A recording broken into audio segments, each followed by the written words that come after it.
Her voice was shaking when she whispered it, but the mafia boss didn't blink. He stepped closer, jaw tight, eyes burning through the dark.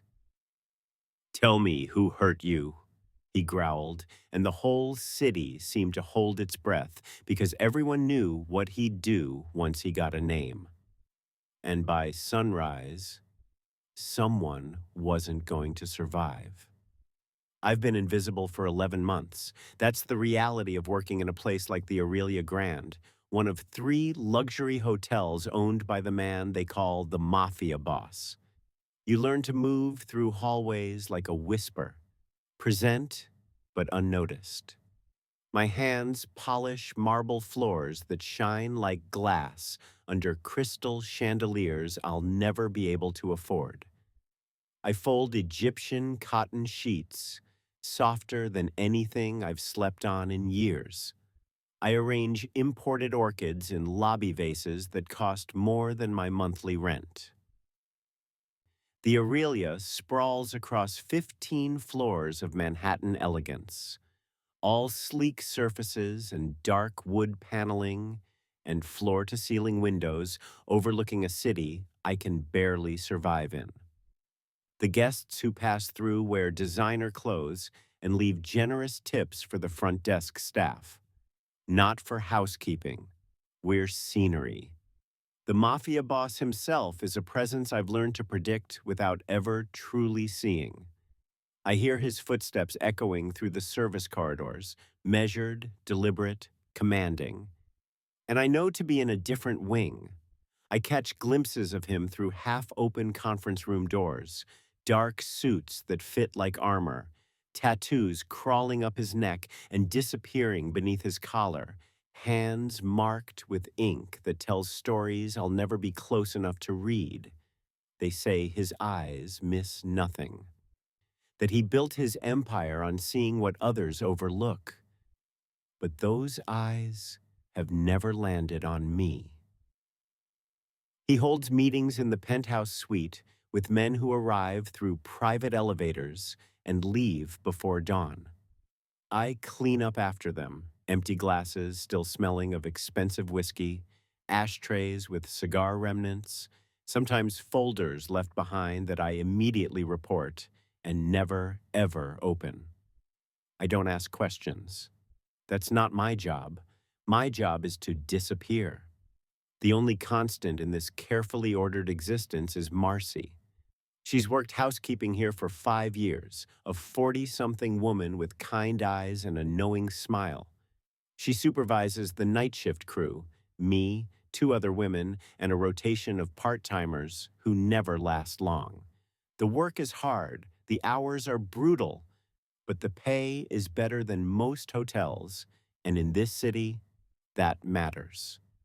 Every night after our shift ends, Marcy and I ride the one train uptown together. She gets off at 96th Street. I stay on until 125th, then walk 4 blocks to my studio apartment in Harlem. 1 room, a bathroom smaller than the hotel closets I clean, a kitchen that's really just a hot plate and a mini fridge. But it's mine. Well, rented, barely afforded. I work every shift offered because I need every dollar. Because $52,000 in medical debt doesn't vanish on its own. Because my mother died 18 months ago from ovarian cancer that ravaged her body and demolished our savings simultaneously. The bills kept arriving long after her funeral, collection notices in cheerful colored envelopes, payment plans with interest rates that should be illegal, automated calls. I stopped answering months ago, so I clean, I polish, I scrub, I accept overtime without complaint, and survive on bodega coffee and the kind of exhaustion that lives in your bones. Tuesday night. The lobby grandfather clock chimes 11 as I finish vacuuming the 14th floor hallway. My shoulders ache from scrubbing bathroom tile grout, and my lower back protests every time I bend to empty a trash can. October in New York means darkness falls early, and through the hallway windows, I watch rain begin to streak the glass. You heading out? Marcy appears from the supply closet, pulling off her cleaning gloves. She smells faintly of lemon disinfectant and the peppermint tea she drinks constantly. Yeah, long night. She studies my face with the particular concern of someone who's seen too many young women work themselves into the ground. You look exhausted, Victoria. I'm fine. You always say that. She links her arm through mine as we walk toward the service elevator. You coming to my daughter's birthday thing on Saturday? There'll be food, real food, not whatever you're surviving on. If I'm not working. Victoria. Her voice carries gentle reproach. You can't keep doing doubles forever. But I can. I have to. The next payment is due in 12 days, and I'm short by $380. Outside, the rain has graduated from drizzle to downpour.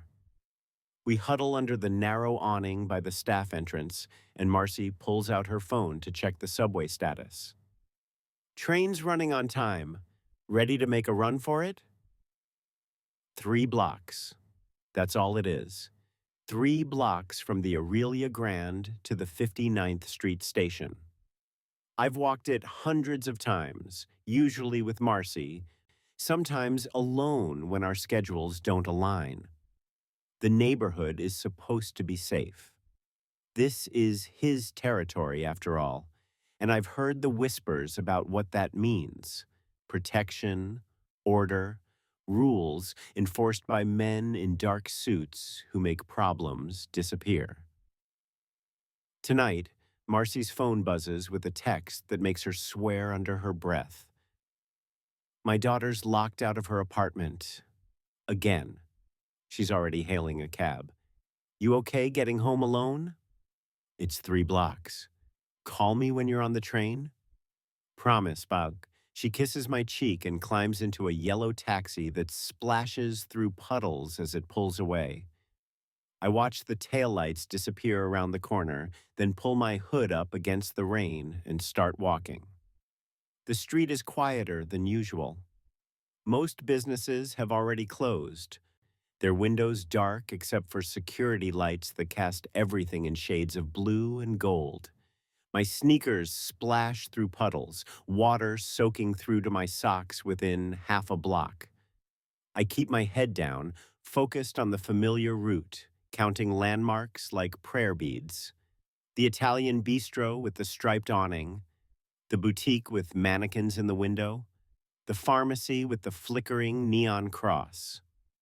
2 blocks down, 1 to go.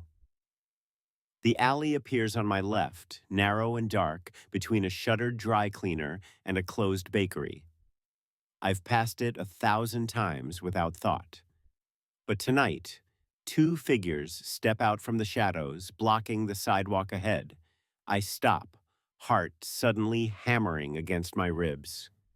Evening, one of them says, white guy, maybe early 30s with a buzz cut and a leather jacket darkened by rain. His companion is taller, broader, silent as stone. Evening, I manage, moving to step around them. The first man shifts, staying in my path. Where you headed in such a hurry? Home, excuse me. Hold on now. He smiles, but there's no warmth in it. Just making conversation. Friendly neighborhood welcome. The taller one moves behind me, cutting off retreat. My stomach drops. I don't want trouble, I say. No trouble. The first man holds up his hands, palms out. Just hand over that bag and your phone. Nice and easy. My mind races through impossible options. Scream. But who would hear over the rain? Run. But where? Fight. Against 2 men twice my size? I pull my crossbody bag over my head with shaking hands and hold it out. He takes it, rifles through, pockets my wallet. Then he notices something. His expression changes. He pulls out my work badge, the one with the Aurelia Grand logo, my photo, my name. Well, well, he shows it to his companion. Look at this. The tall man grins. You work at one of his hotels. The first man's tone shifts from predatory to purposeful. You know what that means? Please. My voice cracks. I just clean rooms. I don't know anything. Doesn't matter what you know. He steps closer. Matters who you work for. What happens next is fast, brutal, efficient. A shove that sends me stumbling backward. A slap that snaps my head to the side. I hit the wet pavement hard. Pain explodes through my shoulder, my hip. A kick to my ribs drives the air from my lungs. Rain pours down, mixing with the blood I taste in my mouth. Through blurred vision, I see them walking away, casual, unhurried, disappearing back into the alley. I don't know how long I lie there. Seconds, minutes. The rain is cold, the pavement is colder. I need to get up, need to move, need to... Headlights. A car slows beside me. Black, expensive. The engine purrs like a sleeping predator. The back door opens. Footsteps, expensive shoes splashing through puddles. Someone crouches beside me. Jesus Christ. The voice is low, rough, controlled fury barely contained. A hand, gentle despite its strength, lifts my chin. I blink rain and blood from my eyes, and I see him. The mafia boss. Tattoos dark against his neck, suit soaked, eyes blazing with something terrible and protective. His thumb brushes my cheek, his jaw clenches. When he speaks, his voice is soft, deadly. Victoria, tell me who hurt you. The world tilts, and everything goes black. Cold pavement beneath my cheek, rain drumming against my skin, the copper taste of blood on my tongue, pain radiating through my ribs with every shallow breath. I need to move, need to get up, need to call someone, except my phone is gone, my bag is gone. Everything is gone except the rain and the pain and the terrible understanding that I am alone on a dark street with no way to ask for help. Move, Victoria. Get up. I press my palms against the wet concrete, push myself to my hands and knees. The world spins. Nausea rolls through me. My shoulder screams where I hit the ground, and something sharp lances through my side when I try to breathe too deeply.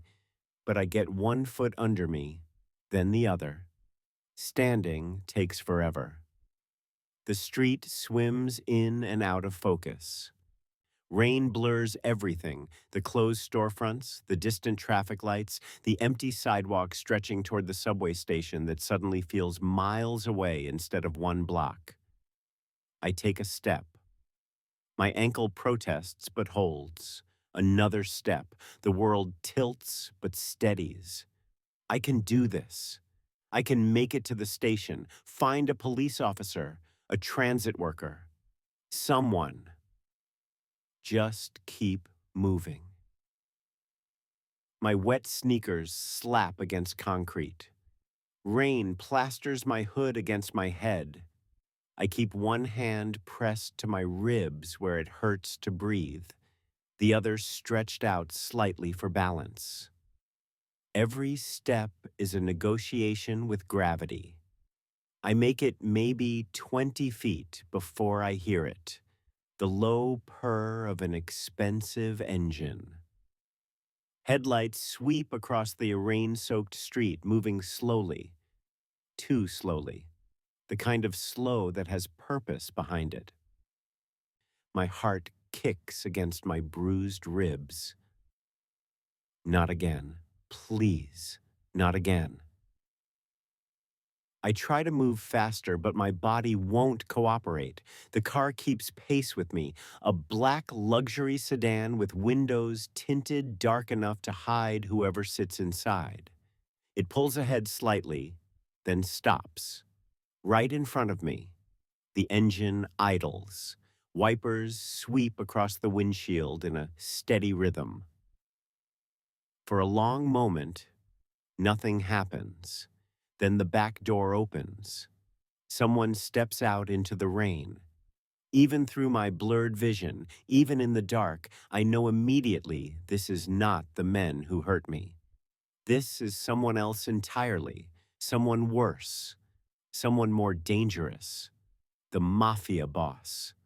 He moves with controlled precision, expensive shoes splashing through puddles, suit jacket darkening instantly in the downpour.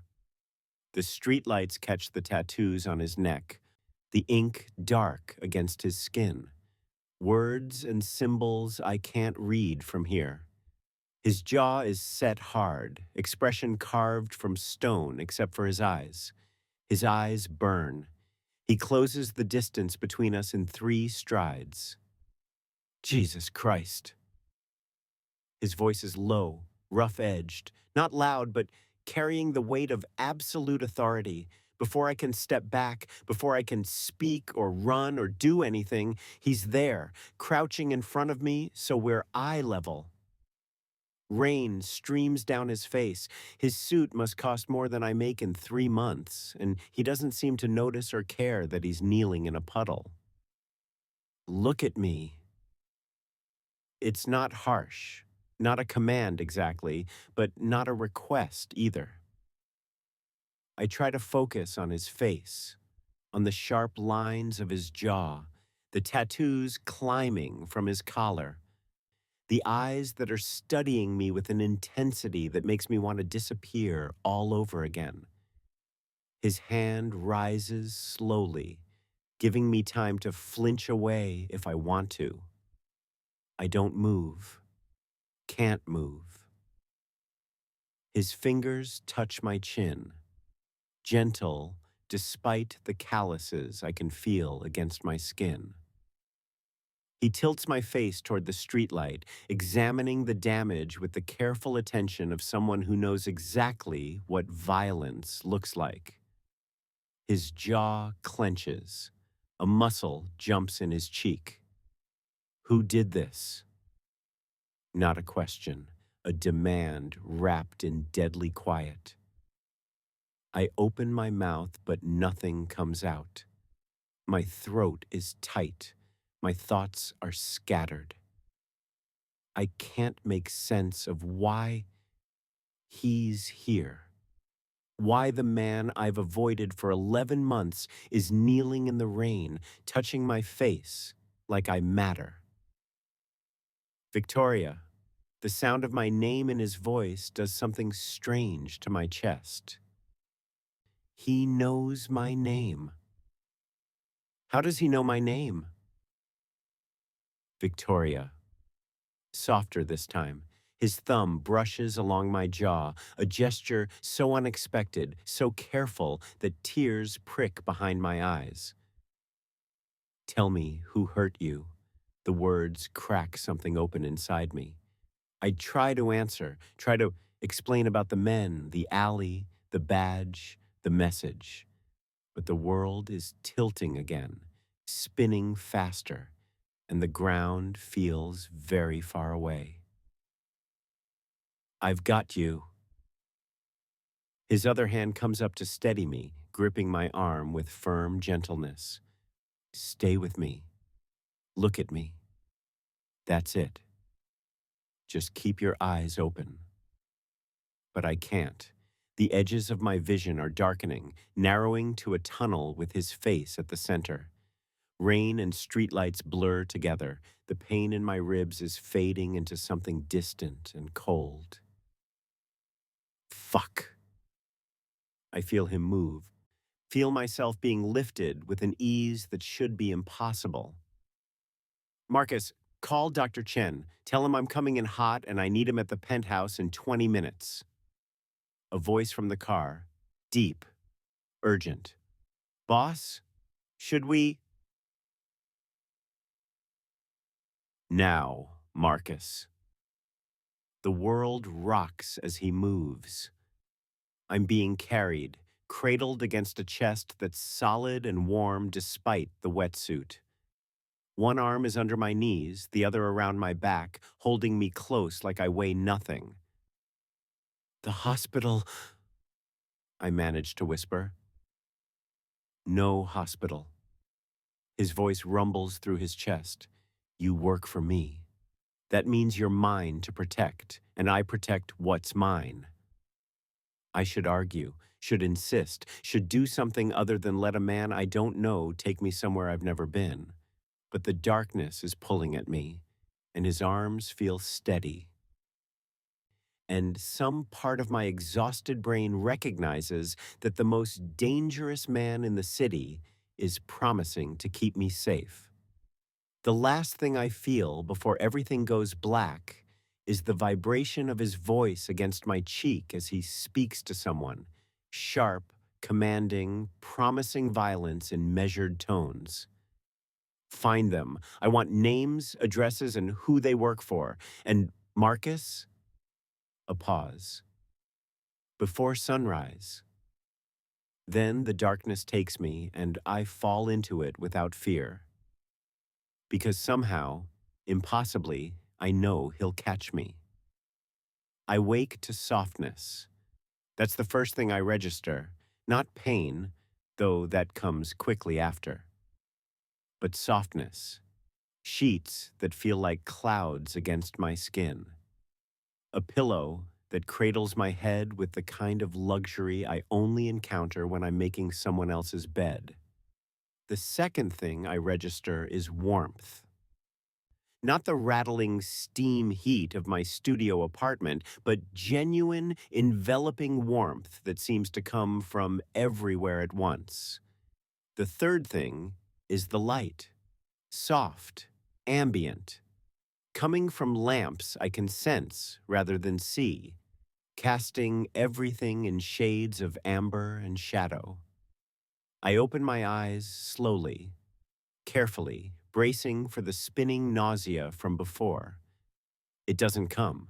My head aches, dull and persistent, and my ribs protest when I breathe too deeply, but the world stays steady. I'm in a bedroom, not a bedroom, the bedroom, the kind featured in architectural magazines, floor-to-ceiling windows along one wall, currently showing the glittering sprawl of Manhattan at night. Furniture that looks handcrafted, elegant without being ostentatious. Art on the walls. Real art, not prints. Everything done in dark woods and deep grays and cream accents that speak of wealth so profound it doesn't need to announce itself. This is not a hospital. This is not my apartment, where you're awake. I jolt, pain lancing through my ribs. My head whips toward the voice. He's there. The mafia boss. Sitting in a leather chair positioned a careful distance from the bed, close enough to watch, far enough to not crowd. He's removed his wetsuit jacket. His white dress shirt is rolled to his elbows, revealing more tattoos that wind up his forearms in intricate patterns. His hair is still damp, pushed back from his face. Those eyes, dark, intense, unreadable, are fixed on me with the same careful attention he showed on the street. Where? My voice comes out scratchy. I clear my throat and try again. Where am I? My penthouse. He leans forward slightly, resting his forearms on his knees. You passed out. I brought you somewhere safe. I need to go to the hospital. You were seen by a doctor. His voice is calm, measured. Dr. Chen? He's been my personal physician for 15 years. Checked you thoroughly. Bruised ribs, mild concussion, contusions, split lip. Nothing broken.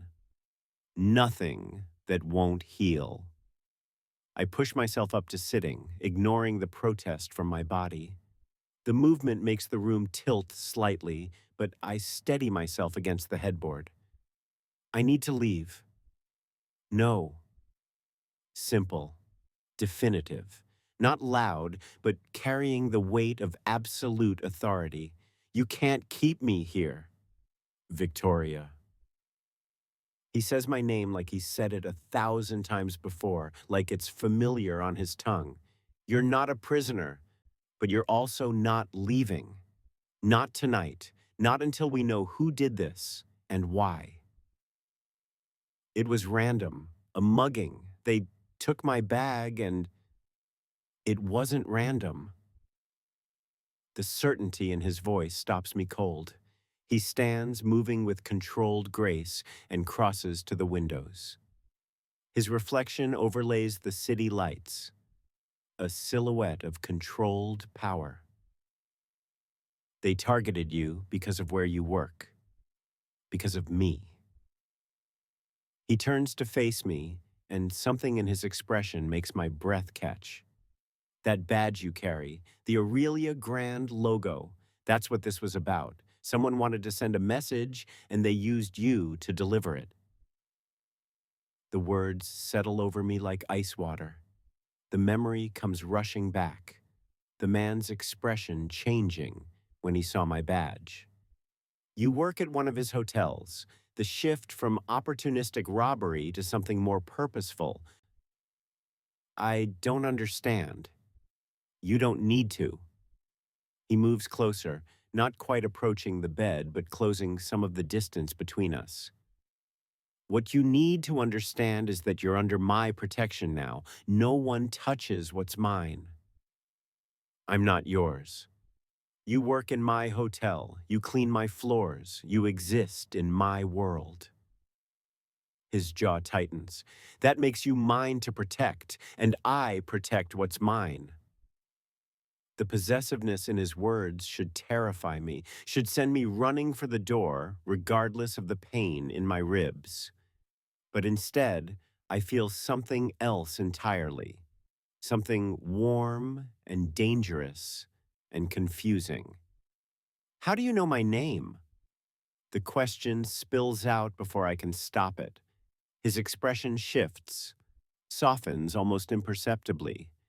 I notice everyone who works for me, Victoria, but you? He pauses, choosing his words carefully. I've noticed you since your second week at the Aurelia. The way you move through spaces like you're trying not to take up room. The way you work twice as hard as anyone else. The way you never ask for anything. My heart is hammering against my bruised ribs. You've been watching me. I've been aware of you, he corrects. There's a difference. Before I can process that, before I can unpack what it means that this man has been noticing me for months, a phone buzzes, sharp and insistent. He pulls it from his pocket, glances at the screen, and his entire demeanor shifts. The careful calm evaporates, replaced by something cold and lethal. Another phone rings somewhere in the penthouse, then another. Muffled voices drift through the door, urgent, hushed conversations happening just out of earshot. The mafia boss moves to the bedroom door, opening it slightly. Status. A voice I can't quite hear responds. He listens, expression carved from stone, then nods once and closes the door again. When he turns back to me, his eyes are burning with controlled fury. They're moving fast out there, I whisper, because of me. Because someone thought they could hurt you and walk away. He crosses back to the windows, pulling out his phone again. His fingers fly across the screen. My men are canvassing every block, checking every camera, talking to every pair of eyes that might have seen something. This city belongs to me, Victoria. And when someone breaks my rules, everyone knows to step carefully. I watch his reflection in the glass, watch the way he holds himself, coiled tension wrapped in expensive clothes. Watch the way the tattoos on his neck seem to pulse with barely contained violence. What happens when you find them? He doesn't answer. Doesn't need to. The silence stretches between us, heavy with implications. A sharp knock breaks it. The door opens. A man enters, tall, broad-shouldered, with a scar running through his left eyebrow. He glances at me briefly, then focuses entirely on the mafia boss. Boss! His voice is rough, urgent. We found them. The mafia boss goes completely still, the kind of stillness that predators achieve right before they strike. Where? Warehouse in Red Hook. They're with Dimitri's crew, the ones pushing into Sunset Park. Dimitri, the name is spoken like a curse. He's making moves. Looks that way.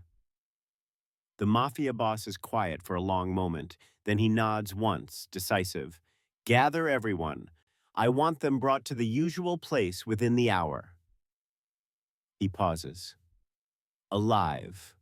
I have questions before I make any permanent decisions. Understood. The man turns to leave, then hesitates. Boss? She's awake. I know, Marcus. Marcus nods and disappears through the door, already pulling out his phone. The mafia boss turns to face me fully. His expression is unreadable, but his eyes, those burning, intense eyes, hold something that looks almost like regret. I'm sorry you're caught up in this. I'm not caught up in anything. I was just... The moment they recognized that badge, you became part of this. Part of my world. He moves closer, and this time he doesn't stop until he's beside the bed, looking down at me. I'm going to handle this, and then I'm going to make sure it never happens again. How? His hand reaches out, slow, careful, and brushes a strand of hair from my face. The gentleness of the gesture is at complete odds with the violence humming beneath his surface. By making an example that this entire city will remember. Then he's gone, moving toward the door with purpose. Wait. He pauses, hand on the doorframe. What's your name? I ask. Your actual name. Everyone just calls you Marco. He glances back, and for just a second, I see something human beneath all that power. My name is Marco Santoro.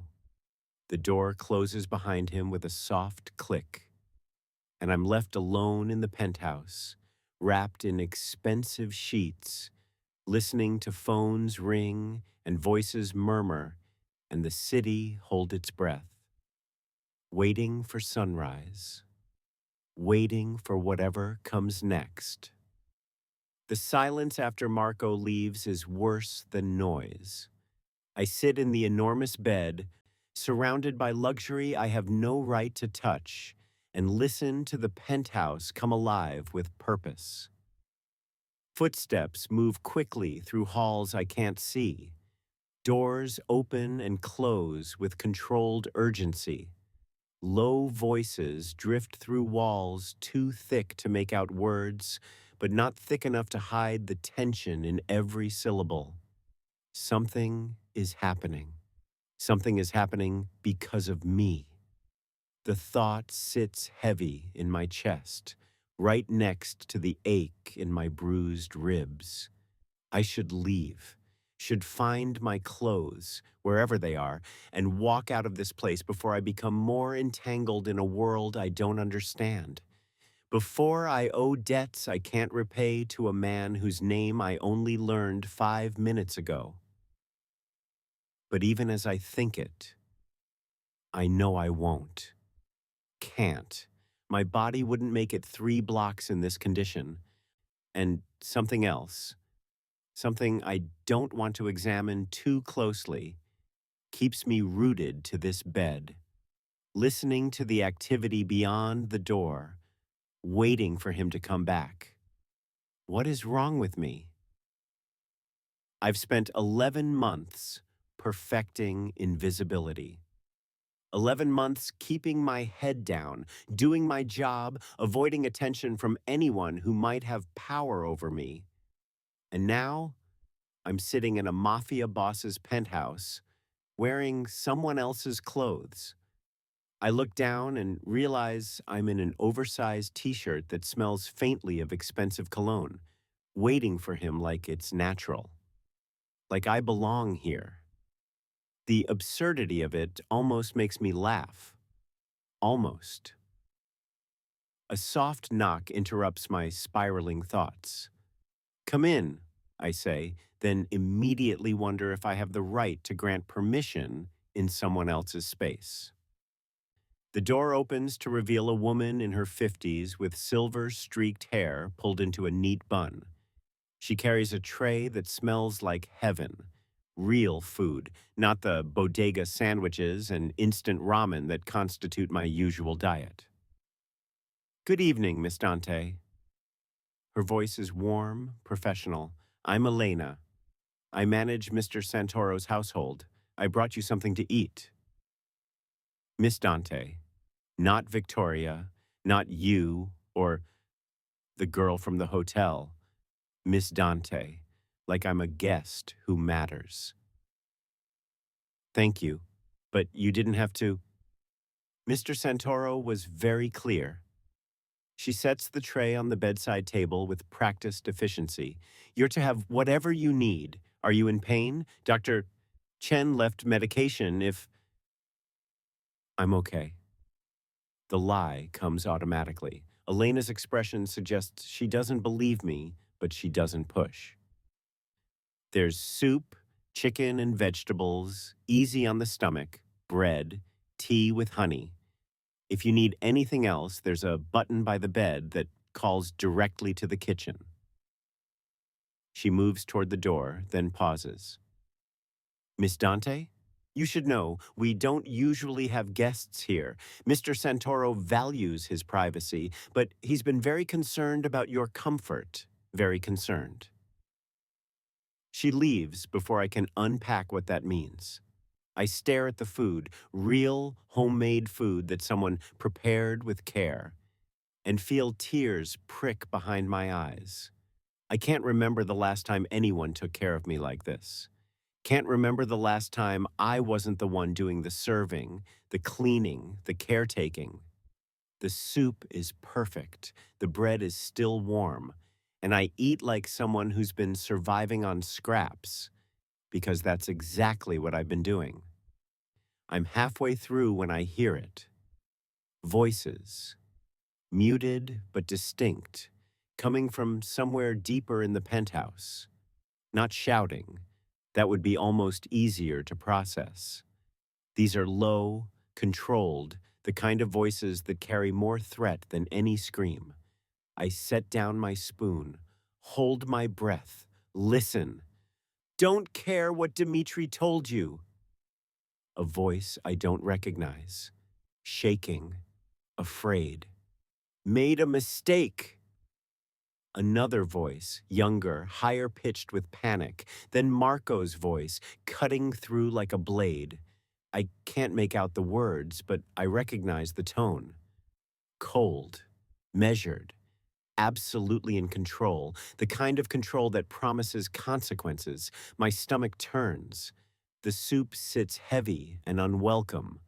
I slide out of bed, bare feet silent on plush carpet, and move toward the door. I know I shouldn't. No, this is none of my business. but I can't stop myself from pressing my ear against the expensive wood, straining to hear. Doesn't matter if it was a message. Marco's voice, clearer now, still quiet but carrying through the space like thunder. You touched a woman under my protection. You put your hands on someone who works for me. Do you understand what that means in this city? A muffled response. Pleading, maybe, begging. I don't care, Marco again. You made her bleed on my streets. You made her afraid. And now you're going to help me understand exactly who thought this was acceptable. Silence. Long and terrible. Then footsteps. Moving away, I think. Doors closing. The voices fade to nothing. I back away from the door on shaking legs and sink onto the edge of the bed. You touched a woman under my protection. The words loop through my mind. He's not talking about an employee. Not really. There's something else in his voice, something possessive and fierce that goes beyond professional responsibility. Something that terrifies me and comforts me in equal measure. I pull the blanket around my shoulders and watch the windows. The city glitters below, oblivious to whatever is happening in this penthouse. Oblivious to the violence being negotiated in controlled tones just rooms away from where I sit. It moves strangely. Could be 20 minutes. Could be 2 hours. I watch the sky begin to lighten at the edges. Deep navy fading to charcoal, then to the pale gray that comes before sunrise. The door opens. I turn, heart jumping into my throat. Marco stands in the doorway. His white shirt is no longer pristine. There are wrinkles, evidence of stress and movement. His sleeves are still rolled to his elbows.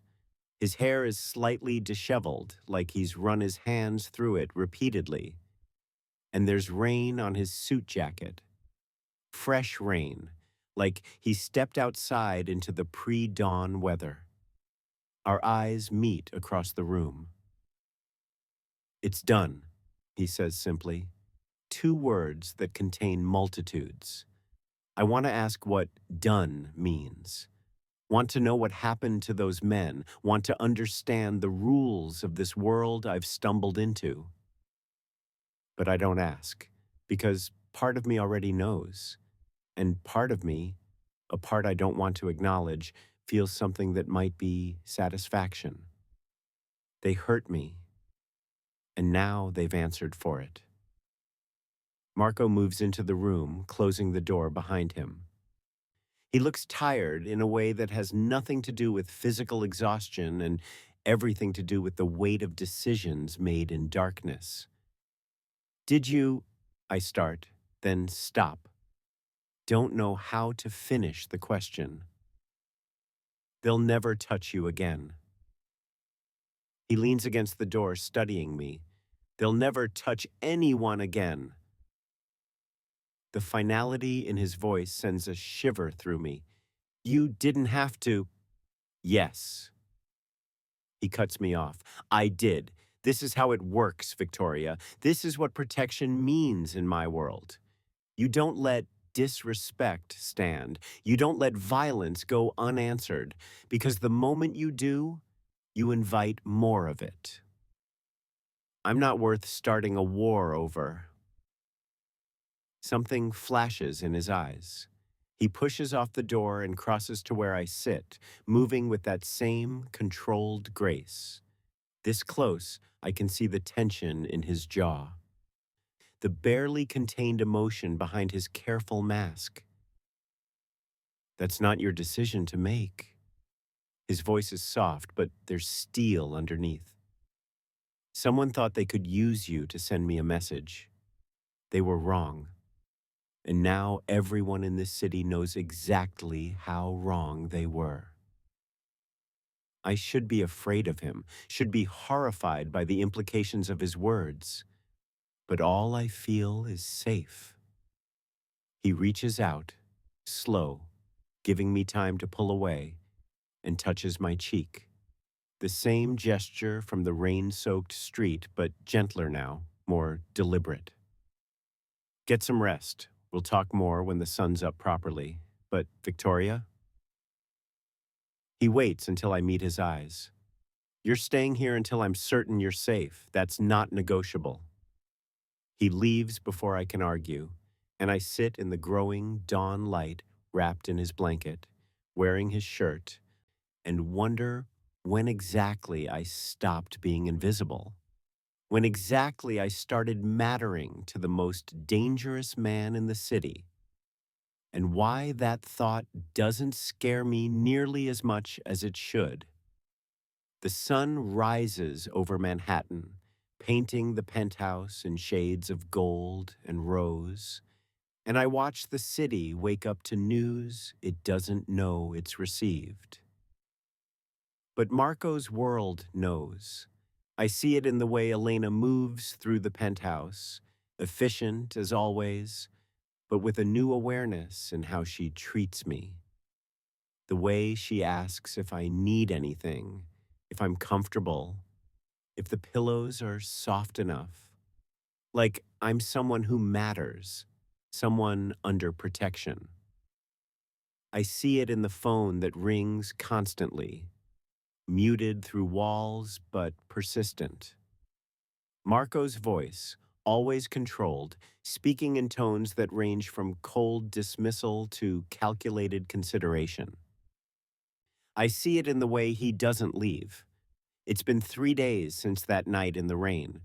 3 days of sleeping in sheets that cost more than my monthly rent, of eating food prepared by a private chef, of healing in a bedroom with a view that makes my studio apartment feel like a closet. 3 days of Marco Santoro checking on me personally, not sending Elena, not delegating to staff, coming himself multiple times a day, bringing tea in the morning and soup at lunch, and sitting in that leather chair in the evening like he has nowhere more important to be, like I'm his priority. It's Wednesday afternoon when I finally work up the courage to ask, "Don't you have a business to run?" He looks up from his phone. He's been typing something, fingers moving with practiced speed, and raises an eyebrow. "I'm running it." From that chair, "I have good people. They handle things." He sets the phone aside, giving me his full attention. "How are you feeling?" "Dr. Chen wants to come back tomorrow. Check your ribs." "I'm fine." I shift against the pillows, and the twinge in my side calls me a liar. "You don't need to keep watching me like I might break. You did break, or nearly did."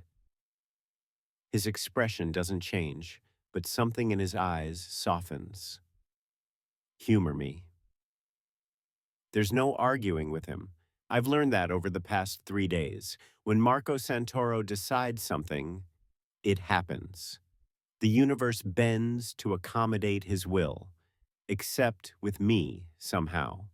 With me, he asks instead of demands, suggests instead of commands, treats me like I have agency, even though we both know I'm entirely at his mercy in this space. And Elena said people have been calling.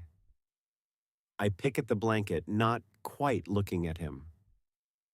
A lot of people. Word travels fast. Word about what? He studies me for a long moment, like he's deciding how much truth I can handle.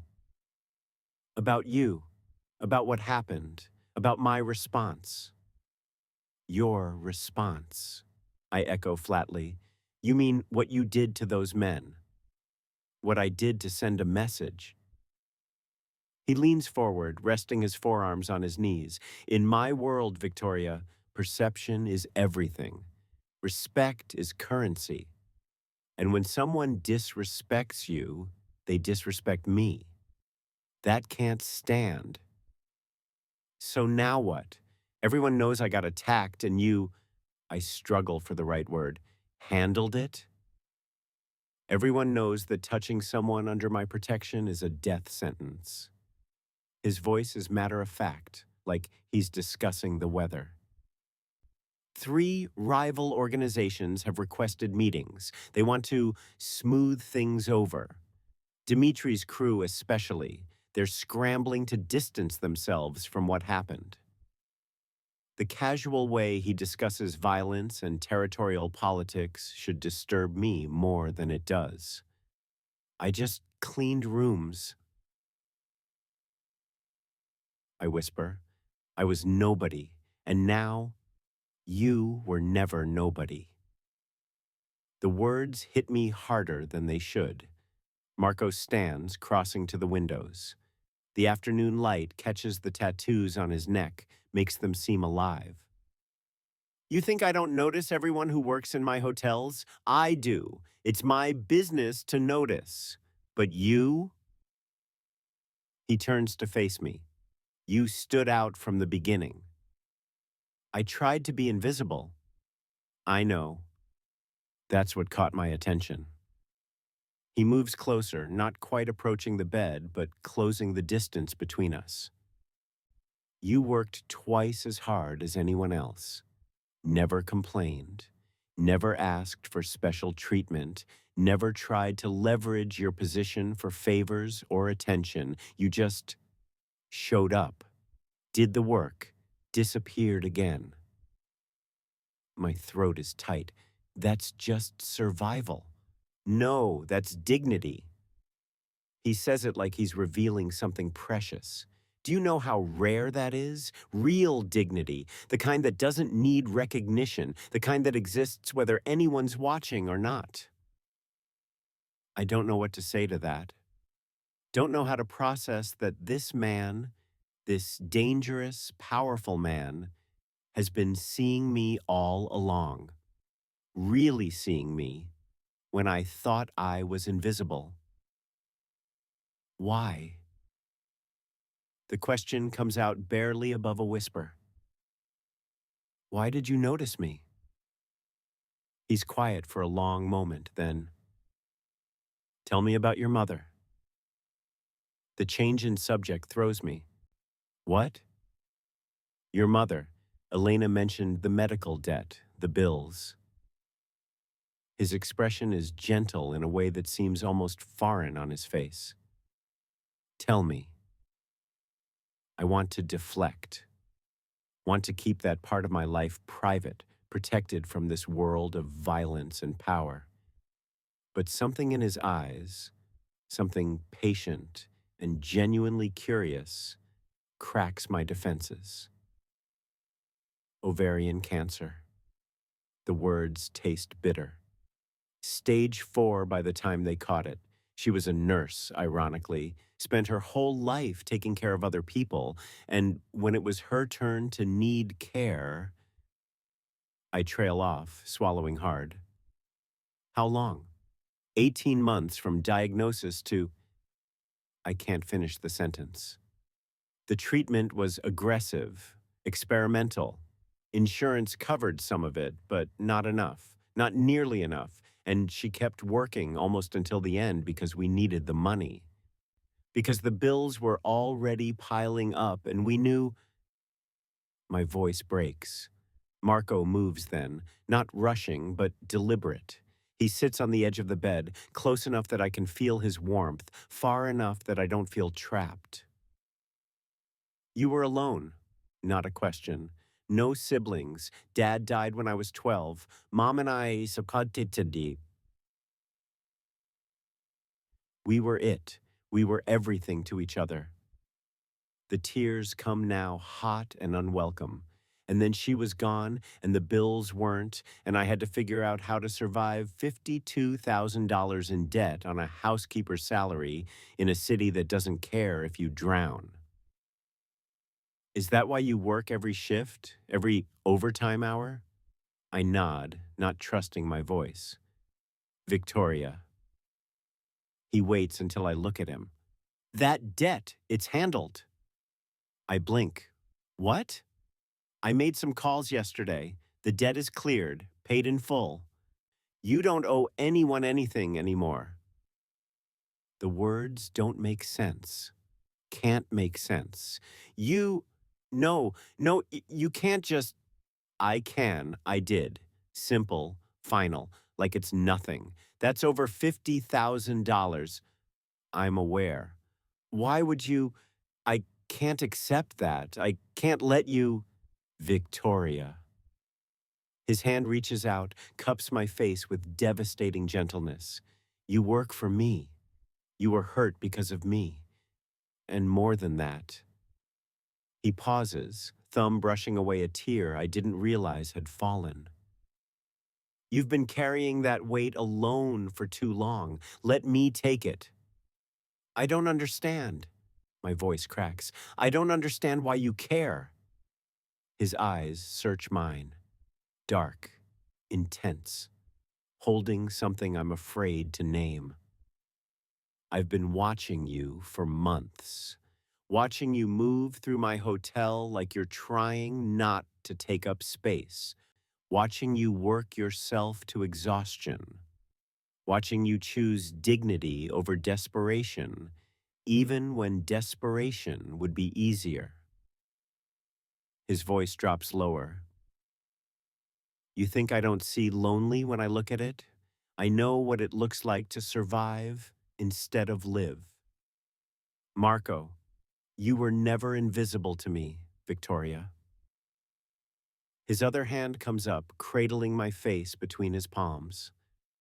Not from the first day you showed up for that shift, not once in 11 months, and certainly not now.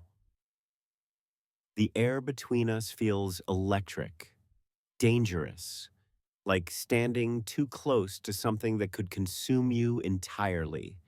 I should pull away, should maintain distance, should remember that this man is dangerous and I am vulnerable and nothing good can come from this closeness. But I don't move. Can't move. What do you want from me? I whisper. His thumb traces my cheekbone. Nothing you're not willing to give. But Victoria? He leans closer and I can smell rain and expensive cologne and something uniquely him. I want you to stop trying to disappear. I want you to stop thinking you don't matter. I want you to understand that you're under my protection now, and that means something in this city. It means I'm yours. It means you're mine. He corrects, and the possessiveness in his voice should terrify me. Instead, it makes me feel safe for the first time in 2 years. His forehead touches mine. Just barely. Just enough.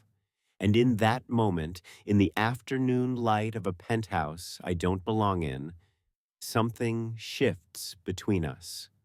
Something inevitable.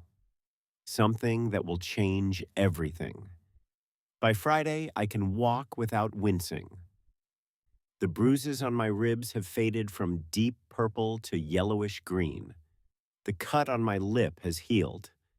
Dr. Chen pronounces me remarkably recovered and tells Marco I'm cleared for normal activity, which means I'm out of excuses to stay. The thought sits heavy in my chest all morning as I sit in that too comfortable bed, watching the city move below. Elena brings breakfast, perfectly poached eggs, fresh fruit, coffee that tastes like heaven, and chatters about the weather. But I can barely focus on her words. I need to leave, need to go back to my studio apartment, my demanding schedule, my real life. This penthouse, these sheets, this care, none of it is mine. I've been playing pretend for 5 days, letting myself believe I could exist in Marco Santoro's world. But I can't. I don't belong here. After Elena leaves, I force myself out of bed and find my clothes, cleaned, pressed, folded neatly on a chair. My work uniform, the white shirt now pristine, no trace of blood remaining. Someone even mended the small tear in the sleeve. I dress slowly, each movement a negotiation with my healing body. The uniform fits the same, but feels different, like I'm putting on a costume of who I used to be. When I'm ready, I take one last look around the bedroom, memorize the view, the softness, the feeling of being cared for. Then I square my shoulders and walk out into the penthouse proper. The space is even more impressive in daylight. Open concept living area with furniture that's somehow both modern and timeless. Kitchen with appliances I've only seen in magazines. Art that probably costs more than I'll earn in my lifetime. And Marco, standing at the kitchen island with his phone pressed to his ear, speaking in rapid Italian. He sees me. His eyes track from my face to my uniform and back again. Something shudders in his expression. He ends the call mid-sentence. Where do you think you're going? Home. I keep my voice steady. I'm healed. Dr. Chen cleared me. There's no reason for me to take up more of your space. My space? He sets the phone down carefully, too carefully. Victoria, thank you for everything, for the doctor, the food, the... I gesture vaguely at the penthouse. All of this. But I need to get back to my life. I have rent due next week, and I've already missed too many shifts. Your rent is paid through the end of the year. I stop. What? I took care of it, along with the medical debt. He says it like it's nothing. Like he casually pays strangers' bills every day. You don't need to worry about rent. You can't just... Marco, you can't keep doing this. You can't keep paying for everything and making decisions and... My voice rises despite my best efforts. I'm not your responsibility. You are exactly my responsibility. I'm an employee. I clean rooms in your hotel. That doesn't give you the right to... This isn't about rights. He moves around the island, closing the distance between us. This is about keeping you safe. And you're not safe out there. Not yet. Not until I'm certain. Certain of what? That whoever wanted to send you a message got the point? They did. Trust me. The entire city knows what happens when someone touches your property. You're not my property. His voice drops dangerously low. Don't reduce this to that. Then what am I? The question explodes out of me. What am I to you, Marco? Because I don't understand any of this. I don't understand why you care so much, why you noticed me, why you're keeping me here like, like what? He's closer now, close enough that I have to tilt my head back to meet his eyes. Like you matter? Like I can't stand the thought of you getting hurt again? Like the idea of you going back to that tiny apartment and working yourself to death makes me want to burn this entire city down? Yes! My hands are shaking. Exactly like that. Because I don't know what to do with it. I don't know how to... I've been taking care of myself for 2 years. I've been surviving on my own, and you shouldn't have to. His voice cracks slightly. You shouldn't have to survive, Victoria. You should get to live. The words break something inside me. The tears come suddenly, violently. 2 years of grief and exhaustion and loneliness pouring out all at once. I cover my face with my hands, embarrassed by the breakdown, by the weakness, by everything I've been holding back since the moment my mother stopped breathing. Strong arms wrap around me. Marco pulls me against his chest, carefully, mindful of my healing ribs, and just holds me. One hand cradles the back of my head, the other spreads across my back, grounding me, anchoring me. "I've got you," he murmurs into my hair. "I've got you. Let it out." So I do. I cry for my mother, for the bills that haunted me, for the loneliness that carved me hollow, for the invisibility I chose because visibility felt too dangerous, for the girl I used to be before survival became my only purpose. And through it all, Marco holds me, steady, unshakable, like he could stand there forever if that's what I needed. When the storm finally passes, I'm exhausted, wrung out, but somehow lighter. "I'm sorry," I whisper against his shirt. "I'm sorry, I didn't mean to—" "Don't." His hand moves to my face, tilting my chin up so I have to look at him. His eyes are intense, burning with something that steals my breath. "Don't apologize for being human. Don't apologize for feeling things. I don't know what I'm doing here. Neither do I." The admission seems to cost him something.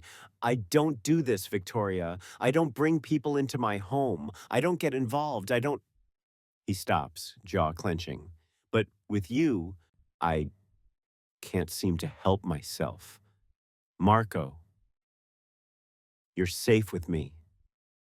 He says it like a vow, like a promise written in blood. "I need you to understand that. Whatever happens, wherever this goes, you're safe with me." The air between us shifts, charges. His thumb brushes across my cheekbone, wiping away the last traces of tears. His eyes drop to my lips, back to my eyes. A question asked without words. I should say no, should pull away, should remember all the reasons this is impossible. But I don't want to. For the first time in 2 years, I don't want to be careful, don't want to be invisible, don't want to protect myself from feeling something real. I lean up slightly, just barely, just enough. And Marco meets me halfway. The kiss is soft, tentative, like we're both afraid we might break something precious. His lips are warm against mine, gentle in a way that seems impossible for a man who controls this city through fear and force. One of his hands cups my face. The other stays at my back, pulling me closer but carefully. Always carefully. I feel warmth bloom through my chest, something I haven't felt in so long I almost forgot what it was like. Safety, connection, the feeling of being seen and chosen and wanted. When we finally break apart, we're both breathing hard. Marco rests his forehead against mine, eyes closed, looking almost pained. "This is a terrible idea," he says quietly. "I know. You should run, far and fast. I know. But you're not going to." "No." The word is barely a whisper. "I'm not." He opens his eyes, looks at me like I'm something miraculous and terrifying all at once. "Stay." Not a command, a request. "Stay here, not as my employee, not as someone under protection, just stay." "Marco, I'm not asking forever. I'm not asking for promises. I'm just asking for right now, for today, for however long you're willing to give me." I should think about it, should consider the implications, should be rational and careful and smart. But I've been rational and careful and smart for 2 years, and it left me hollow. Okay, I breathe. Okay. The smile that breaks across his face is devastating. Genuine and warm, and so different from the cold control he shows the rest of the world. He kisses me again, slower this time, deeper, like he's memorizing the taste of yes on my lips. And when he finally pulls away, when he takes my hand and leads me back toward the bedroom, not with urgency, but with tenderness, I let him. That night, I fall asleep in his penthouse, not in the guest room, in his bed, curled against his chest, his arms wrapped around me like he's afraid I might disappear if he loosens his grip. And for the first time since my mother died, I'm not afraid. Not of tomorrow, not of what this means, not of being seen. Because Marco Santoro looks at me like I'm worth protecting, like I'm worth everything. And maybe, just maybe, I'm starting to believe him. I wake to find Marco already dressed.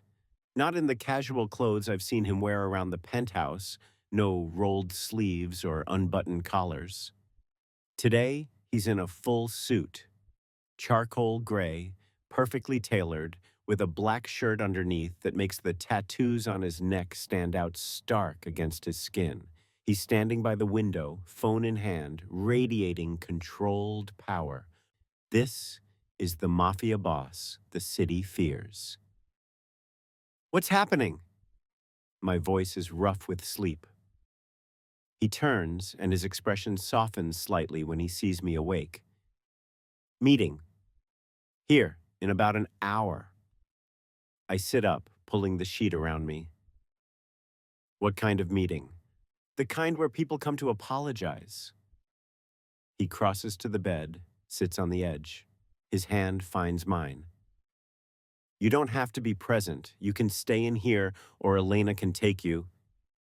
I want to watch. His eyebrows rise. Victoria, I want to see it. The people who thought hurting me was acceptable strategy. I squeeze his hand. I want to see them apologize to you. He studies me for a long moment, then nods slowly. The balcony off the study overlooks the main room. You can hear everything from there without being seen. But if at any point it's too much, I'll leave. I meet his eyes. I promise. An hour later, I'm positioned on the balcony exactly as Marco described. The study is connected by French doors that are cracked open just enough for sound to carry. Below, in the main living area, I can see everything. Marco sits in a leather chair that might as well be a throne. Marcus stands behind him, the scarred man I saw that first night, now revealed as Marco's right hand. Two other men flank the room, both built like walls, both watching the door with predatory focus. The elevator chimes. 4 men step out. 3 are clearly muscle, expensive suits that can't quite hide the weapons underneath. But the fourth is different. Older, maybe mid-50s, with silver hair and a face that's seen violence and dealt it in equal measure. Santoro, the silver-haired man's voice carries. Thank you for seeing us. Dimitri. Marco doesn't stand, doesn't offer his hand. You wanted to talk. Talk. Dimitri moves farther into the room, his men staying by the elevator. Smart, non-threatening positioning. This is a man who understands the language of power. What happened last week was unfortunate, a miscommunication that spiraled into assault. Marco's voice is ice.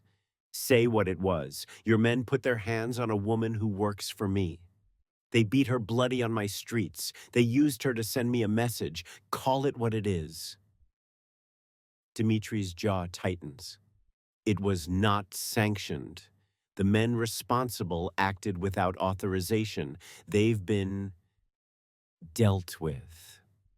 I know, I dealt with them myself. The temperature in the room drops several degrees. Yes, well, Dmitri reaches into his jacket slowly, pulling out an envelope. We've come to offer restitution, $50,000 as a gesture of keep it. The words echo through the penthouse. Dmitri freezes, envelope still extended. I'm sorry? I said keep it. Marco leans forward slightly. You think this is about money? You think you can put a price on what your men did? What would you have me offer? Guarantees. Marco's voice is deadly quiet. I want assurances that Victoria Dante will never be touched again. Not by your organization. Not by anyone in this city who answers to you or does business with you. Her safety is now a condition of our peace. I grip the balcony railing. Hearing my name spoken like that, like I'm someone worth negotiating over, sends chills down my spine. One woman, Dmitri says carefully. You're making demands over one woman. Yes. Simple, final. One woman who matters to me, which means she should matter to you if you want to keep operating in my territory. The silence stretches. Dmitri glances at his men. Some unspoken communication passes between them.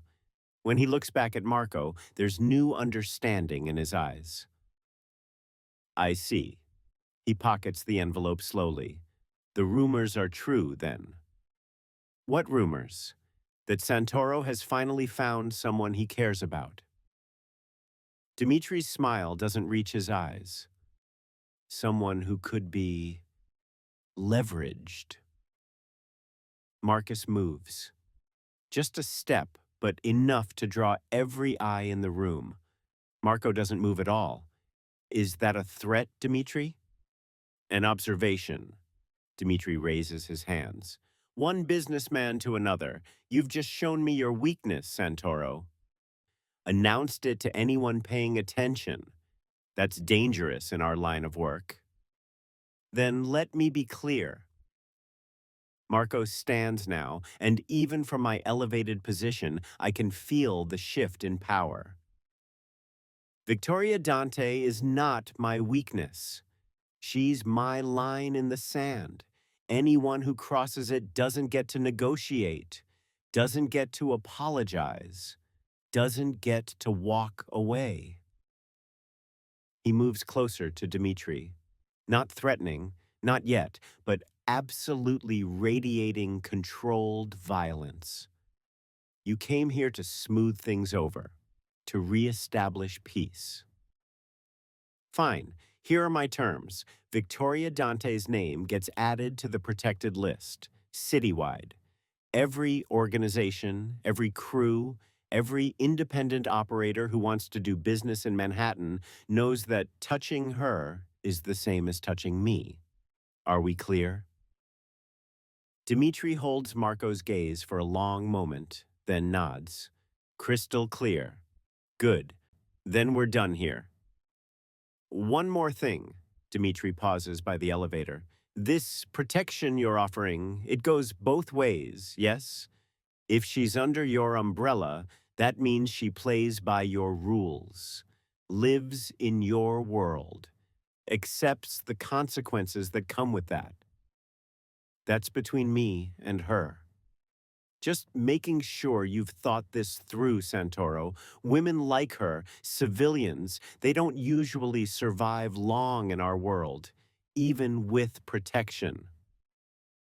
His expression is almost sympathetic, especially when they become the thing we care about most.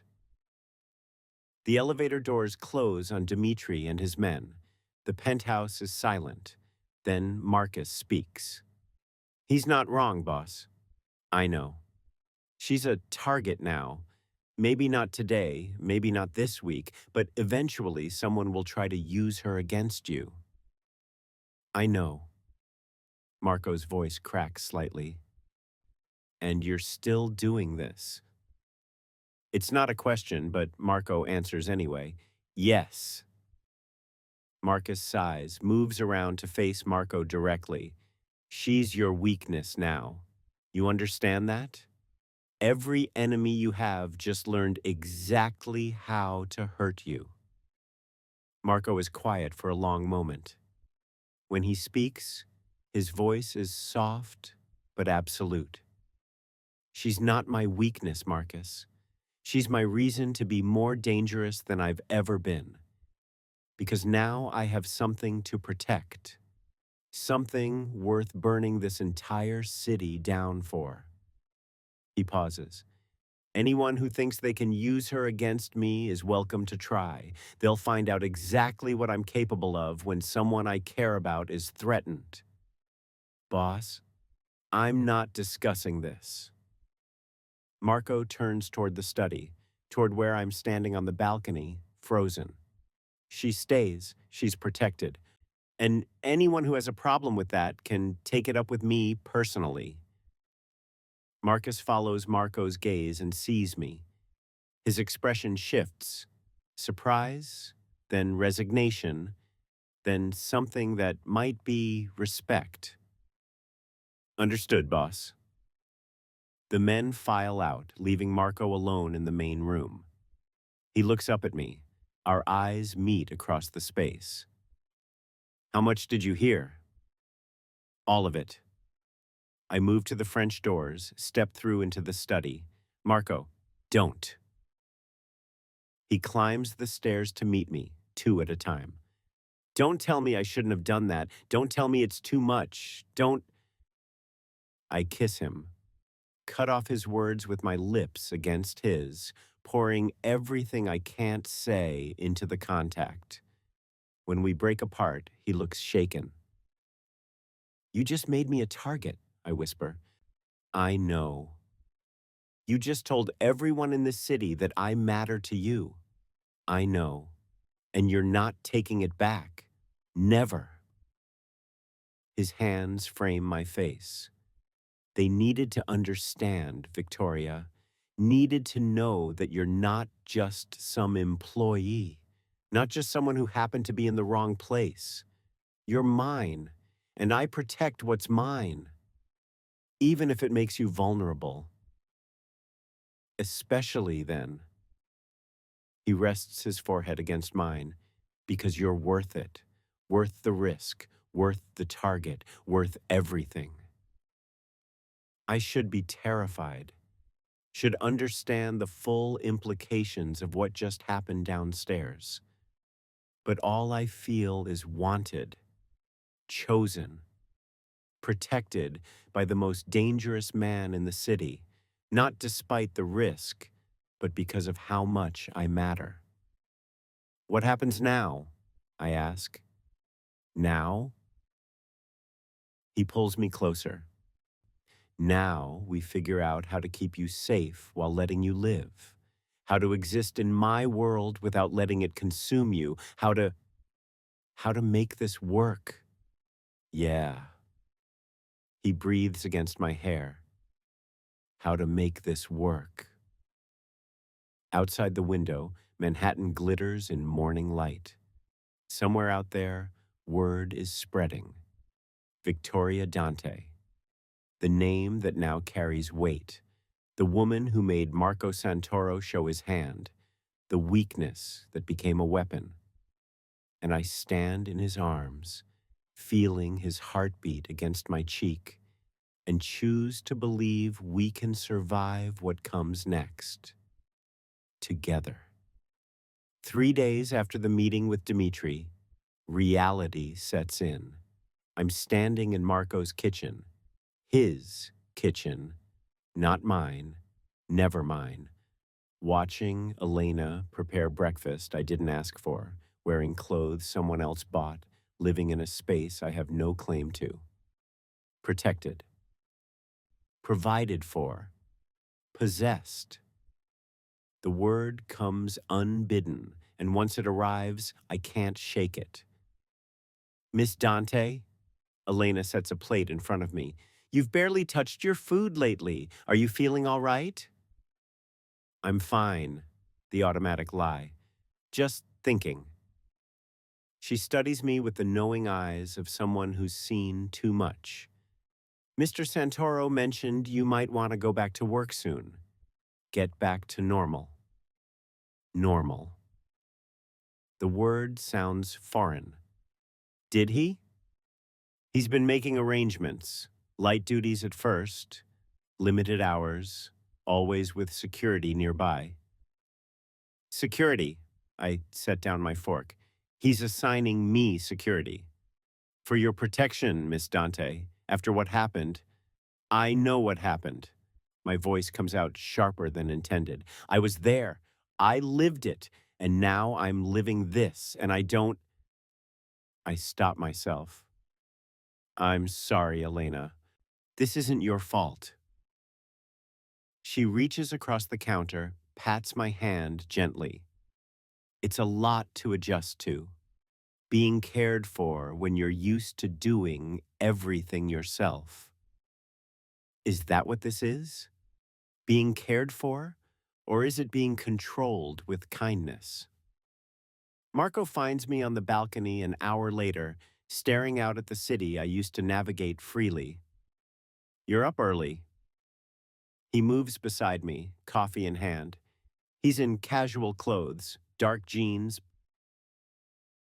black t-shirt that shows off the tattoos winding down his arms. Beautiful and dangerous. Couldn't sleep? I need to go back to my apartment. The statement lands between us like a stone. Victoria, I need my things, my clothes, my life. I keep my eyes on the skyline. I can't keep wearing borrowed clothes and eating food I didn't make and living in a place that isn't mine. This can be yours. His voice is careful. Stay here, permanently. I'll move your things. And then what? I turn to face him. I just live here? In your penthouse? Under your protection? With security following me everywhere? Is that so terrible?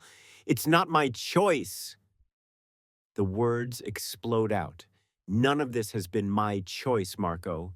You decided to pay my debt. You decided where I'd recover. You decided to announce to the entire underworld that I'm yours. You decided to assign me security.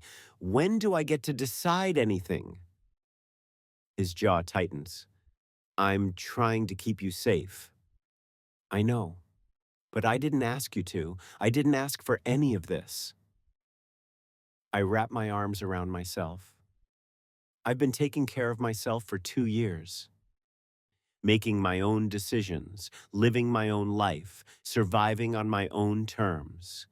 And now, suddenly, I'm not allowed to. You were barely surviving. His voice rises to match mine.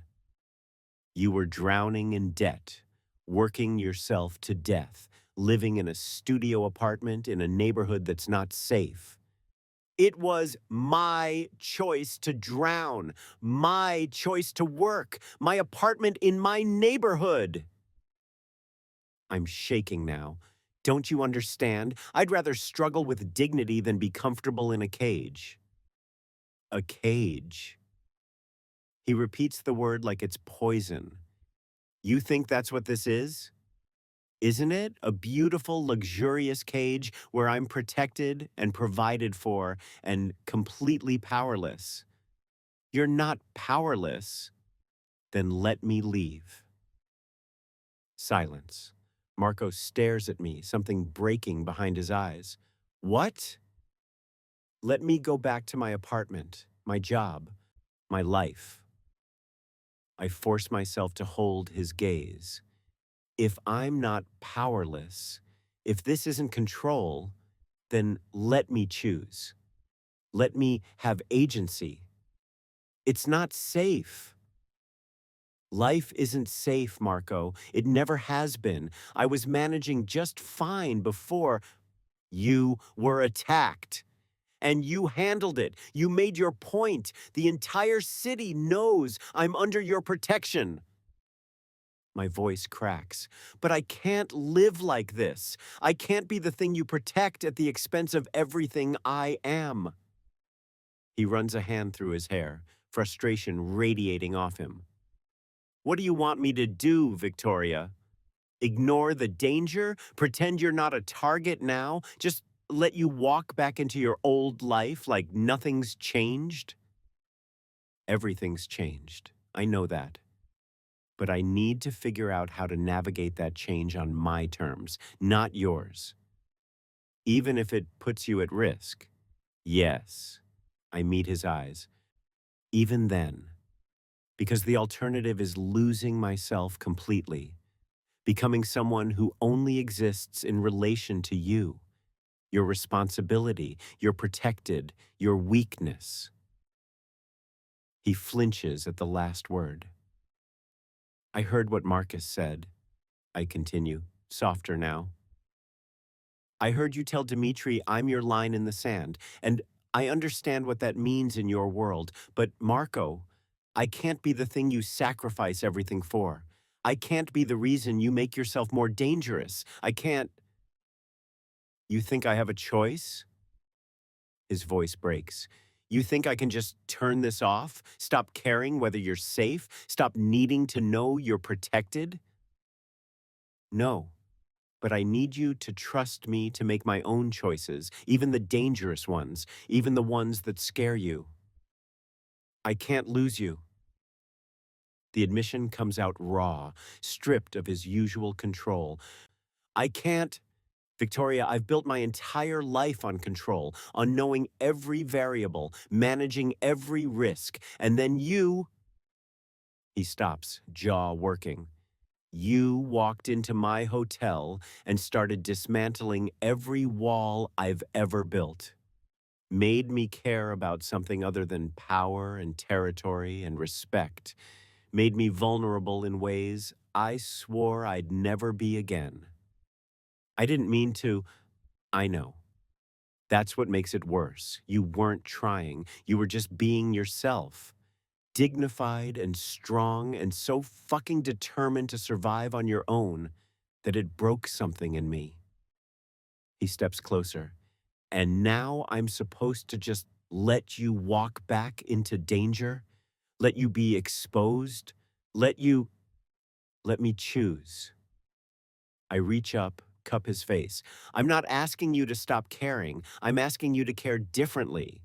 To trust me to know my own limits. To respect my need for independence even when it terrifies you.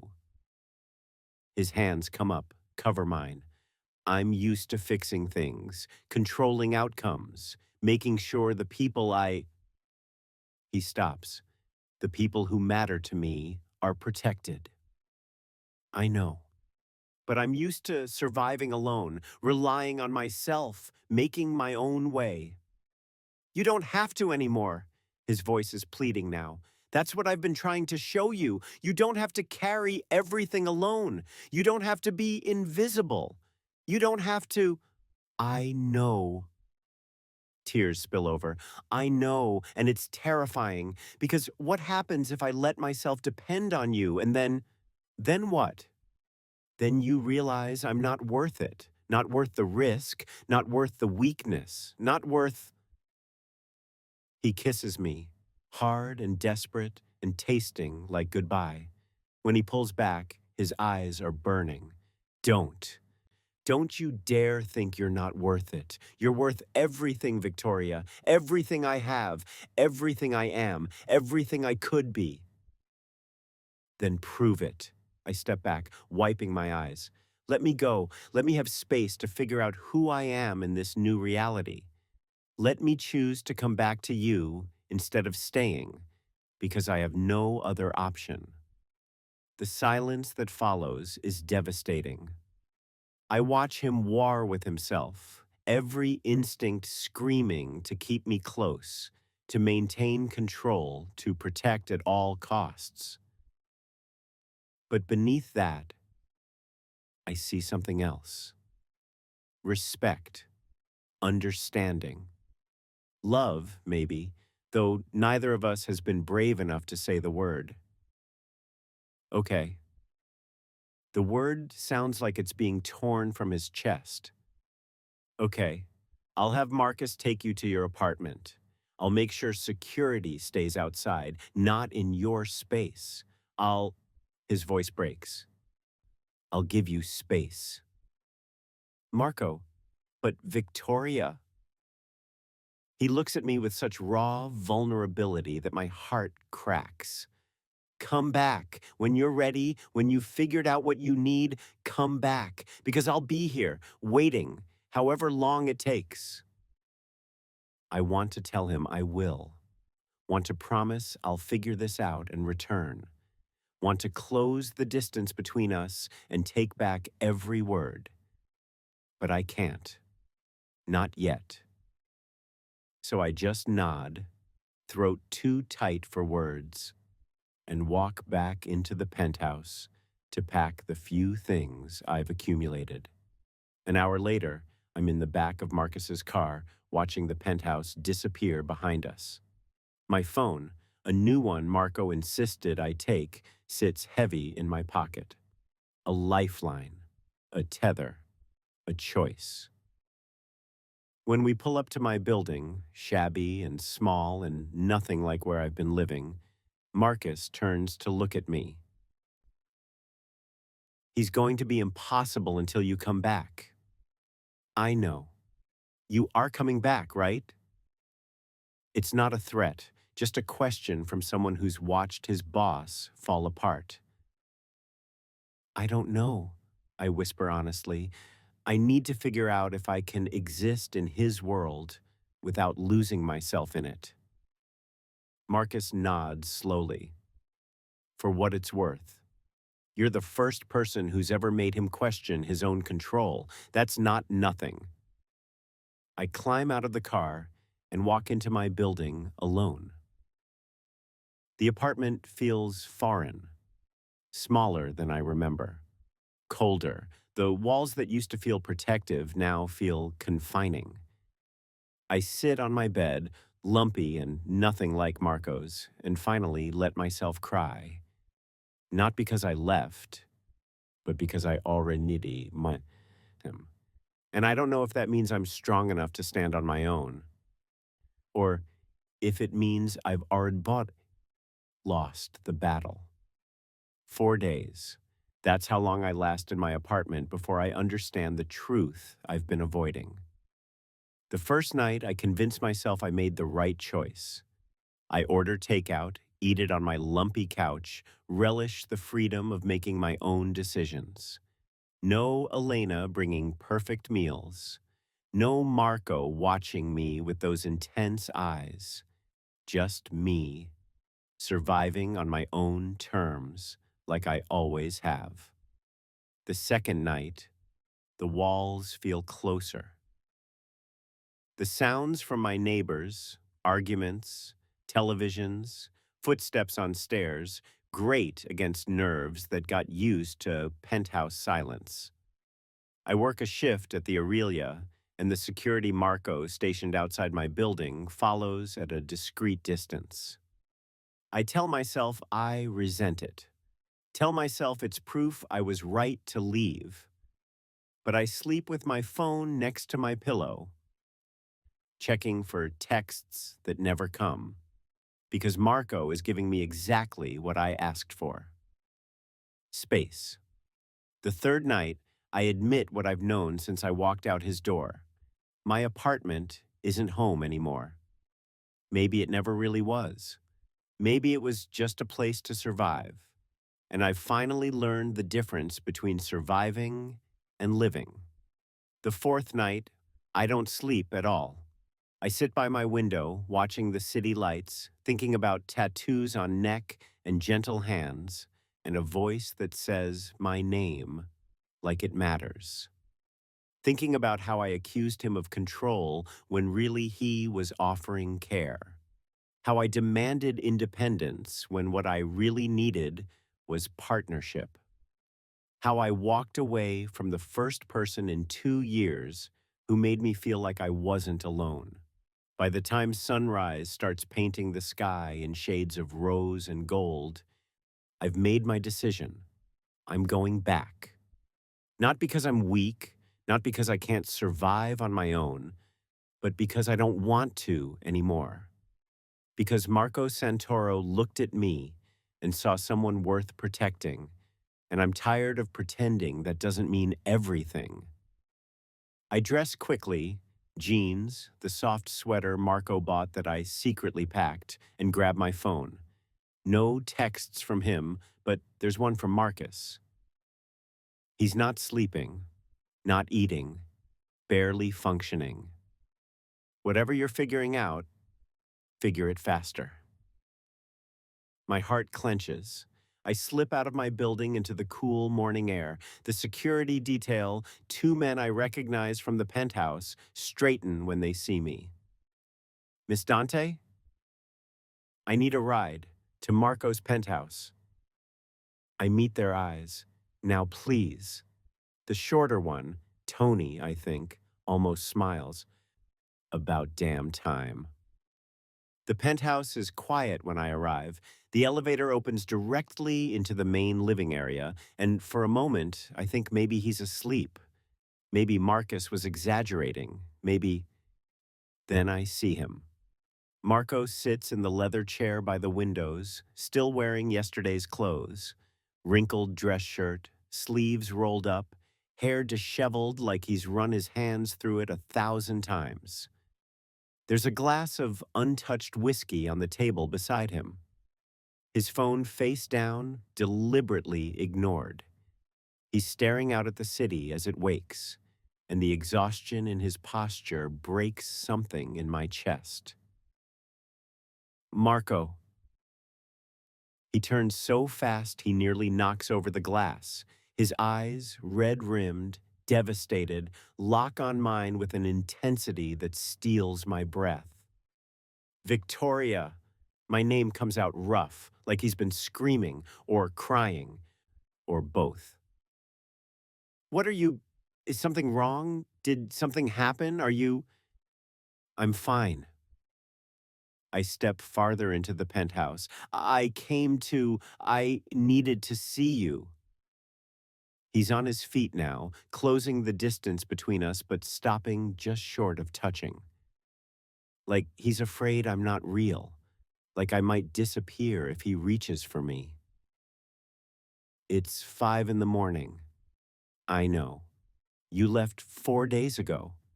I know. You said you needed space. I did. I forced myself to hold his gaze. I needed to figure out if I was staying because I had no choice or because I wanted to. If I was with you out of fear or something else. His jaw clenches. And? And I'm an idiot. The words tumble out. I'm an idiot who thought independence meant being alone, who thought strength meant never needing anyone, who thought accepting help was the same as giving up control. Victoria, let me finish. I step closer. I went back to my apartment thinking I'd feel free, feel like myself again, but all I felt was empty. Because that apartment was never home, Marco. It was just a place to survive, and I'm so tired of surviving. His hands are trembling. I watch them curl into fists at his sides, watch him fight for control he's barely maintaining. These 4 days, he says quietly, have been the longest of my life. Do you know how many times I almost came to your apartment? How many texts I wrote and deleted? How many times Marcus had to physically stop me from showing up and begging you to come back? Why didn't you? Because you asked for space. And despite what you think, despite my need to control everything, I respect you too much to take away your choice. His voice cracks. Even when that choice is killing me. I close the remaining distance between us, place my hand over his heart, feel it hammering against my palm. I'm not choosing you because I'm afraid, I whisper. I'm not staying because I have nowhere else to go. I'm not here because you paid my debt or because you protected me or because you made yourself vulnerable for me. Then why? The question is barely audible. Because you make me feel safe. Tears spill over. Not safe like protected, safe like seen, like known, like I can be myself, scared and strong and broken and whole, and you'll still look at me the way you're looking at me right now. His hands come up, frame my face with devastating gentleness. How am I looking at you? Like I matter, like I'm worth the risk, like I'm not too much or not enough, but exactly right. You are. His thumb brushes away my tears. You're exactly right, Victoria. You're everything. I'm choosing you, I breathe. Not your protection, not your penthouse, not your power. You, Marco Santoro, the man who kneels in the rain, who watches me when he thinks I'm not looking, who respects my need for independence even when it terrifies him, who makes me want to stop surviving and start living. He kisses me then, not gentle this time, desperate, like he's been drowning and I'm air. His hands tangle in my hair, pull me closer, closer, until there's no space left between us. When we break apart, we're both shaking. I love you. The words fall from his lips like confession. I know it's too soon. I know we barely know each other. I know it's dangerous and complicated and probably insane, but I love you too. I cut him off. I think I have since you lifted my chin in the rain and asked who hurt me. Since you looked at the girl who cleans your floors and saw someone worth protecting. His forehead drops to mine. Stay. Not as my responsibility, not as someone I'm protecting, as my partner, my equal, yours. I finish. I'm yours, Marco, and you're mine, however messy that is, however dangerous, however. He kisses me again, softer this time, slower, like we have all the time in the world. Outside the windows, the sun breaks fully over the horizon, painting Manhattan in shades of gold and promise.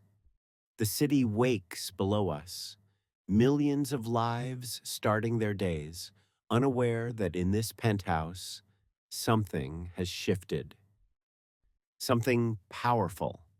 Something that will reshape the landscape of Marco Santoro's empire. Because the man who ruled through fear and control has finally learned to love. And he's not hiding it anymore. Later, wrapped in his arms on the couch, watching the city come alive, I ask the question that's been lingering. What happens now? Now, Marco presses a kiss to my temple. Now we figure it out together. You want to keep working at the Aurelia? We make it work. You want to go back to school? I'll pay for it. You want to do something completely different? We'll figure that out too. Just like that? Just like that. He pulls me closer. You were right, about me trying to control everything, about needing to let you make your own choices. So from now on, we decide together. Partners. Partners. I test the word. Like it. Even when I make choices you don't agree with? Even then, though I reserve the right to argue with you, loudly. I laugh, and it feels like freedom. Deal. We sit in comfortable silence as the city fully wakes. Somewhere out there, word is probably spreading already. Victoria Dante is back. The weakness has returned. The target is in place. But I'm not afraid because I chose this, chose him, chose us. And Marco Santoro, the man who commands respect through fear, who built an empire on control, who made this city tremble with a word, looks at me like I'm the bravest thing he's ever seen. By the way, I murmur against his chest, Marcus texted me, said you were barely functioning. Marco groans. Traitor. He cares about you. He's fired. You're not firing him. Probably not, he sighs. But I'm definitely making his life difficult for a while. I tilt my head up, catch his lips in a brief kiss. Thank you. For what? For letting me go? For giving me space to choose? For, my voice catches, for making me feel like I'm worth choosing. His arms tighten around me. Always, Victoria. You're always worth choosing. And as the sun climbs higher, as the city moves below us, as the world continues spinning, we sit together in the penthouse that's become home. Two people who found each other in the rain, two people who chose each other in the light, two people whose love will make this city tremble, not with violence, not with fear, but with the quiet, devastating power of a man who finally learned that true strength isn't control. It's trust. It's vulnerability. It's loving someone enough to let them choose you freely. And by sunrise, Marco Santoro stopped being just the man who ruled the city. He became the man who loved Victoria Dante. Completely, dangerously, forever. Thanks for watching, and remember to subscribe for more incredible true stories that prove humanity still exists in the darkest places. Don't forget to comment where you're watching from and hit that like button if this story moved you. See you in the next one.